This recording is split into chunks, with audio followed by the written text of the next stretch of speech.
Salut tout le monde, c'est l'investisseur, j'espère que vous allez bien. Ce soir, on va parler d'un sujet en fait sur Pokémon qui fait peur à beaucoup de monde. Tout le monde est un petit peu concerné dans cette bulle spéculative. Est-ce que cette bulle est sur le point d'exploser? Est-ce que le risque d'investissement Pokémon est bien réel? Parce qu'aujourd'hui, il y a des questions à se poser. On a l'impression que toutes les séries sont destinées à monter.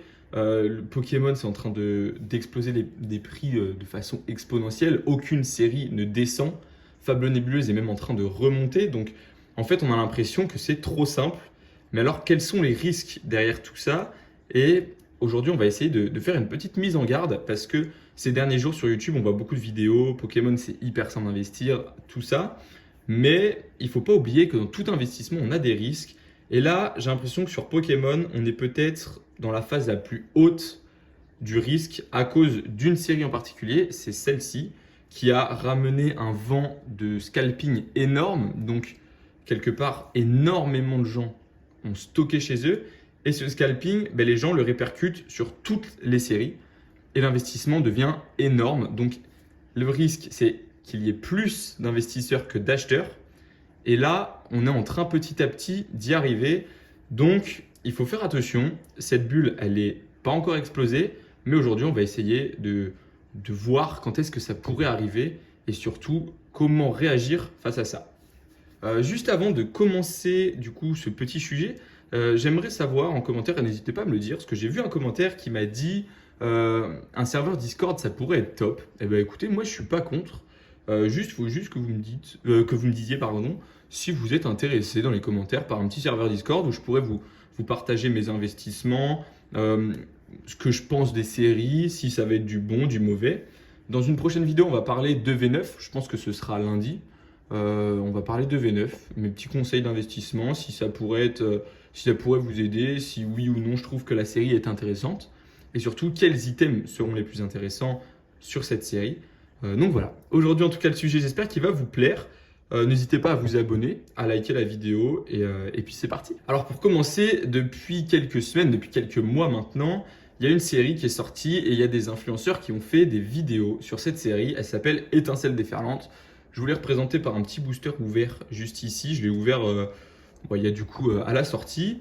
Et cette série, elle a créé un vent de hype sur Pokémon, un vent qui à la base était exceptionnel parce que du coup, pour tous ceux qui investissent depuis maintenant un peu plus de temps, bah, ça a permis de relancer l'économie Pokémon et du coup de vendre les anciens blocs parce que je pense qu'il y en a beaucoup qui attendaient de vendre les anciens blocs et au meilleur prix en fait. Et là, ça a fait une montée en flèche énorme grâce à cette série parce que ça a créé une hype tout autour de Pokémon et de toutes les séries, que ce soit Épée et Bouclier, Écarlate et Violet, Soleil et Lune, tous les blocs ont explosé. Mais cette série, elle a été suivie d'une autre série qui s'appelle Évolution Prismatique et celle-ci, elle est plus problématique parce qu'en fait, les gens ne l'ont même pas acheté pour l'ouvrir. En tout cas, la plupart des gens qui étaient dans les boutiques à 7-8 heures du matin, ils ne l'ont pas acheté pour l'ouvrir, ils l'ont acheté pour la revendre au plus cher tout de suite à l'instant T qu'il l'ait acheté. Donc ça, c'est ce qu'on appelle du scalping. Et le scalping, le problème, c'est que ça fausse le marché Pokémon. On a l'impression que ça monte en flèche, mais à tout moment, ça explose si ça continue trop longtemps. Là, on a des séries qui arrivent et qui sont de plus en plus... on a l'impression qu'elles sont de plus en plus hype. La Team Rocket qui va arriver, j'ai bien peur que ce soit la série du non-retour.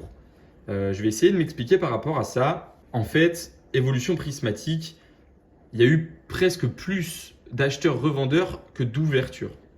Ce qui fait qu'aujourd'hui, elle est en train de stagner. Ça, c'est une bonne chose. Elle n'est pas forcément en train de redescendre, en tout cas pas beaucoup, mais elle stagne. Elle n'est pas en train de monter. On va attendre la sortie des ETB. Les ETB, il n'y a pas vraiment de doute. Ça, c'est toujours un investissement à peu près certain, en tout cas pour la plupart des séries. Mais cette série, elle est en train de faire en sorte que Pokémon soit peut-être l'un des investissements les plus risqués dans le sens où justement tout le monde est en train de se dire qu'on peut faire de l'argent avec Pokémon. C'est super simple, tu as juste à aller dans n'importe quelle boutique, tu achètes un item, tu attends un petit peu, tu le revends plus cher et il n'y a pas de risque de perte. C'est ça qu'on a l'impression aujourd'hui avec Pokémon. Mais moi je pense qu'il faut faire attention parce que par exemple, Les séries comme Étincelle déferlante et Évolution prismatique, c'est des bonnes séries. Maintenant, les investissements un petit peu plus risqués comme Couronne stellaire, Fable nébuleuse, Mascarade crépusculaire, même Évolution à Paldea, toutes ces séries qui aujourd'hui surfent sur la hype et qui sont super appréciées à l'heure actuelle, eh bien, qu'est-ce que ça donnera en fait dans les années à venir, dans 2, 3 ans? Est-ce que ces séries, c'est vraiment des séries qui sont aimées ou est-ce que c'est juste parce qu'il y a une hype actuellement? Et ça, c'est une question à se poser. Ne pas investir bêtement, c'est réfléchir et regarder ce qu'il y a dans les séries. Évolution à Paldea, les collectionneurs, on le sait, aiment la série parce qu'il a des belles cartes. Les collectionneurs s'en rendent compte après. Mais ce n'est pas le plus grand nombre qui aime la série. Étincelle déferlante, beaucoup l'aiment. Il n'y a pas de souci. C'est une très belle série. Même moi, je l'adore. Évolution prismatique, c'est pareil. Le taux de drop, il est affreux, comme disent certaines personnes. Moi, je trouve qu'il n'est pas si mal. Ça, c'est chacun ses goûts. Mais du coup, ça fait en sorte, tout ça, que les gens se posent des questions et se disent, est-ce que les séries moins hype vont-elles tenir dans le temps? Est-ce que la bulle va pas exploser un moment et tout va redescendre? C'est pour ça que moi, je vous ai conseillé dans les précédentes vidéos de ne jamais acheter les séries moyennement hype à des prix exorbitants. Il faut soit les acheter prix magasin, donc là, ça devient intéressant parce qu'en fait, on ne retombera jamais, ou alors très peu, on revendra très peu à perte, mais on retombera toujours à peu près sur nos pattes. Mais ne pas acheter des séries, par exemple, à 100 euros, alors que les gens ne les aimaient pas il y a un mois. Ça, c'est purement spéculatif. Les gens, on le sait, ce n'est pas de bons conseils qu'on vous donne, c'est des conseils un petit peu biaisés. Ce n'est pas forcément la meilleure chose à faire. La meilleure chose à faire, c'est d'acheter en magasin à prix retail, les revendre quand vous voulez en fait au final. Une fois que vous les avez, vous les revendez un petit peu quand vous avez besoin de sous. Ou l'idéal, c'est 2 ans, 2, 3 ans. Mais ne pas tomber dans un cercle vicieux de cette spéculation. Ne pas acheter tout et n'importe quoi sans avoir étudié. Ou alors, il faut acheter des items qui sont potentiellement un petit peu certains, comme les ETB, les bundles, ça commence à être aussi un bon investissement. Tous ces items où on est à peu près sûr qu'ils seront achetés facilement. Mais ne pas acheter n'importe quel coffret, n'importe quel booster. Voilà, il faut faire hyper attention aujourd'hui avec Pokémon. C'est une petite mise en garde en fait. Étudier super bien les séries avant de les acheter. C'est pas la peine de se précipiter. Certes, une série, elle peut monter très haut, très vite, et là, c'est un coup de maître. Donc, vous pouvez passer d'une ETB achetée à 100 qui va passer à 200. Donc là, c'est super. Mais vous pouvez aussi, on peut tous aujourd'hui, en tant qu'investisseur, tomber du jour au lendemain. On peut avoir une ETB qui est à 100. On se dit, allez, on l'achète. Dans une semaine, je sais pas, un communiqué de Pokémon, un truc grave, je sais pas, le créateur a fait quelque chose de mauvais ou rejoint un truc politique, on n'en sait rien. Il y a des trucs, ça peut aller très très vite. Pokémon, ça peut très vite tomber. On s'en rend pas compte comme ça quand on est en plein dedans, mais ça va très très vite. Quand je dis que l'investissement c'est risqué, c'est vrai. Il ne faut pas croire que Pokémon aujourd'hui, il n'y a pas de risque. Il y en a, ils sont très minimes à l'heure actuelle, mais il y en a. D'autant plus qu'aujourd'hui, le truc qui pourrait faire du coup basculer cette balance, c'est le nombre d'investisseurs et de scalpers qui arrivent en masse.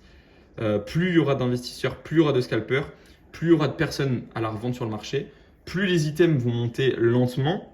Donc déjà, l'investissement, il sera au fil des années de moins en moins intéressant, ou en tout cas sur des grosses séries, il sera pas forcément super intéressant. C'est à vous aussi d'aller fouiner, d'aller chercher les séries qui, en fait, avoir un petit peu le nez, quoi, quelque part, et d'aller chercher les petites séries qui vous plaisent et que vous pensez intéressantes, en fait. Il ne faut pas toujours écouter n'importe quelle personne qui vous dit achetez cette série, elle est super, vous allez voir, elle va exploser. Et au final, tout le monde le fait. Donc, elle stagne pendant, je ne sais pas, 5, 6, 7 mois sans monter. Au final, votre investissement, il n'a rien pris sur 7 mois. Il va exploser, il va peut-être passer de 50. Enfin, le TB va peut-être passer, vous l'avez acheté, je ne sais pas, à 50. Ça va passer à 70, super. Sauf que sur 7 mois, ce n'est pas le meilleur investissement. Il y avait bien mieux à faire. Donc voilà, il faut faire attention avec Pokémon. Il y a de l'argent à faire, c'est certain. Il y a de la collection à faire, c'est certain. Tout le monde peut y trouver son compte. Il faut juste respecter les collectionneurs, donc ne pas acheter quand vous voyez qu'il y a peu de stock dans les magasins.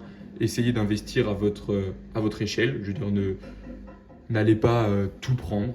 On se respecte entre personnes. Et voilà, tout ira bien. Je veux dire, il faut patienter, il faut prendre le temps.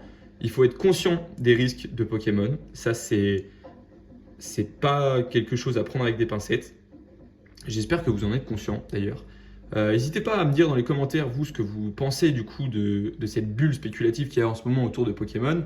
Je pense qu'il y en a beaucoup qui en sont conscients. Est-ce que vous pensez qu'elle va exploser? Est-ce que vous pensez que ça va redescendre? Ou au contraire, est-ce que justement cette bulle vous permet à Pokémon de se développer encore plus vite?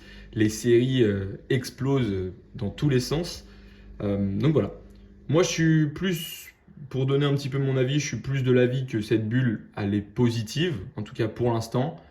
Mais il faut qu'elle s'arrête au bon moment. C'est-à-dire que il faudrait que Pokémon en fait crée une série un petit peu moins hype pour qu'il y ait des gens qui partent, que ça arrête un petit peu le scalping pendant, je sais pas, 2-3 mois et voilà, même 2-3 séries comme ça, un petit peu moins hype. Enfin, faire un roulement, ce serait cool, histoire que le marché se régule et que ça prenne en valeur tranquillement. Mais il faut pas que les grosses séries, un petit peu à la évolution prismatique, durent trop longtemps. Là, Aventure Ensemble, j'ai vu des précos. C'est pas comme évolution prismatique, mais les précos, ça part très très vite aussi. Donc il y a encore des gens qui sont là pour scalper, tout simplement. Donc voilà, investir, c'est pas la même chose. Mais voilà. Faut faire attention, en tout cas. J'espère que cette vidéo vous aura plu. C'était une petite mise en garde en ce petit dimanche soir, voilà. Demain, on va parler de mes conseils, de mon avis sur sur Aventure Ensemble, pardon, donc EV9. Voilà, on va discuter de tout ça. J'ai vu dans les commentaires des gens qui avaient précommandé des ETB. Bah écoutez, on va en parler demain. Et puis voilà, j'espère que cette petite vidéo vous aura plu. Et puis moi, bah, je vous dis à la prochaine. N'hésitez pas à vous abonner. Allez, salut!